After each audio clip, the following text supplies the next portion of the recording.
Наместо строги казни за суровата експлоатација, надлежните институции со години се правдаат со ист изговор. Немаме доволно инспектори и кадар. Дали недостигот на кадар е реален проблем или само параван зад кој државата ги остава работниците на милост и немилост на градежниот бизнис? Одговор побаравме од Министерството за економија и труд и за тоа дали планира заострување на казните за инвеститорите и изведувачите за кои експертите велат дека свесно штедат на заштитна опрема за работниците и ги принудуваат да работат во опасни услови. Што ќе направите како Видете, тоа е проблем кој се провлекува години децени наназад.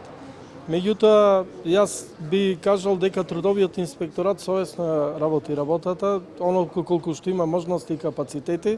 Знаете, една од препораките на Европската унија е изголемување на капацитетите на инспекторатите. И трудовиот и пазарниот инспекторат кој се под наша надлежност, се надевам дека до екипираноста виднина ќе биде уште поголема и ќе имаат поревностни контроли и поревностни казни. Сите оние, меѓутоа, треба малку да работи повеќе совеста, а онаму каде што нема да работи совеста ќе бидат употребени сите казнени мерки. Па сегде каде што не работи има казнени одредби предвидени во законот и ќе бидат максимално и најригорозно казнети и тие кои нема да го применуваат законот онака како што треба, бар во однос на заштита и безбедност на здравјето на луѓето и работниците. Законот за градење и Законот за безбедност и здравје при работа со нивните подзаконски акти во форма на правилници се меѓу клучните документи кои ја предвидуваат оваа материја, велат од Синдикатот за градежништво. Потенцираат дека ретко кој сака да ги испочитува во целост поради дополнителни трошкови и додека се гледа на тоа како трошок, а не како инвестиција, ќе имаме и фатални последици со човечки жртви.